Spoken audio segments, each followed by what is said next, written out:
It's going to be an intriguing conversation because some of the access that you had to your refrigerator, perhaps even your pantry when you're 8 years old, could certainly impact your financial life moving forward. And you're probably asking yourself, how is that possible? Well, our next guest is going to tell you there's that. She is specializing in human operating technologies. We're joined by Patricia Wall. Trish, thanks for being here. Really appreciate it. Thank you.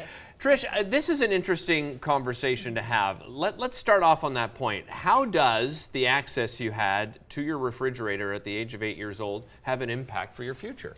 What it does, Derek, is it creates programs in your subconscious mind. This is the interesting thing, is that where you think is your cognitive brain.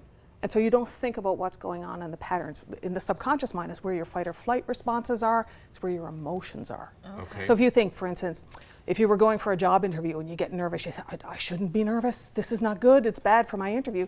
Well, you can't just turn that off by deciding. And that's why the subconscious is so important, because it doesn't respond to your decisions.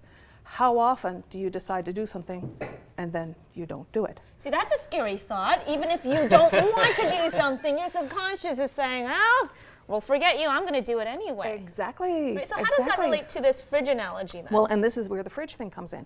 When you were 8 years old, you may not have been allowed to go to the fridge. Or perhaps you could go to the fridge and what was in the fridge was not necessarily birthday cake every day. Right. You know, what your emotional experience was is what determines the patterns that were created in your subconscious. And that is about your access to resources. If you think of your tribe as the model for the world, you know, you had authority figures, probably parents, could have been somebody else, but probably parents. They controlled your access to resources and whether you felt like you had the right to ask for things. Interesting. Whether you felt like life would just give you things, you know, whether you felt like there were limits.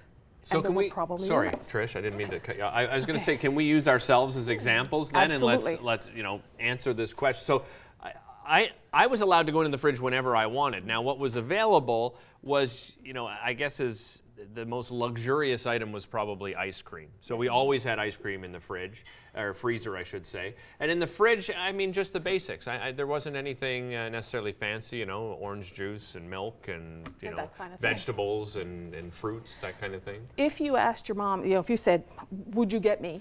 you know, fill in, what would you ask for? Peanut butter and jam sandwich. Okay, well, if she was going to the store, what might you ask for that wouldn't be in the fridge? Captain Crunch. Okay. Would she get it? Yeah, for the most part, yeah, she would get it. Honeycombs, Captain Crunch, Sugar Pops, that kind of thing. Okay. Was there anything you felt like you couldn't get? Yeah, it's probably some of the more, you know, chocolate bars and chips and that kind of thing. She would probably say no to. So watch what happens. You had access to the things that were available, but that felt limited. You could ask for treats. That required an intervention on your part. It required special action. It required you to be in good graces with your mother. Right. Right? However, there was a limit. Yes. There was a limit. You couldn't have birthday cake every day. So what was that impact So then? what that looks like in your life is you'll feel like you're comfortable paying your bills. Right? You'll probably even feel like you can get the upgraded car. You know, you want the car, you can get the one that's, you know, the extra car. Okay. But you won't have an Audi. You just painted my life picture. So it's true. Yes. It's true. I have enough money, but I'm always kind of worried about money. See? And that's the part that is the program, and you can change that.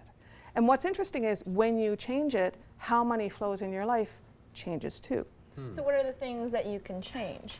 Well, you know now that you have a program. Right. So part of it is to recognize, oh, there's a limit in my thinking.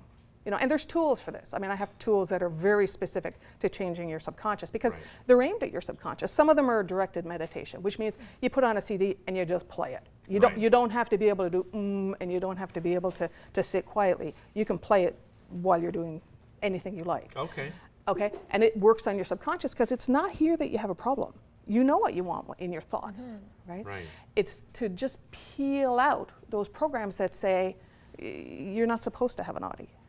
It's out of your reach, right? Interesting. And it's that same thing applies, well, it'll apply in your job. It'll apply in your relationships. It's that it can't go over whatever that magic line is that's been created in your mind.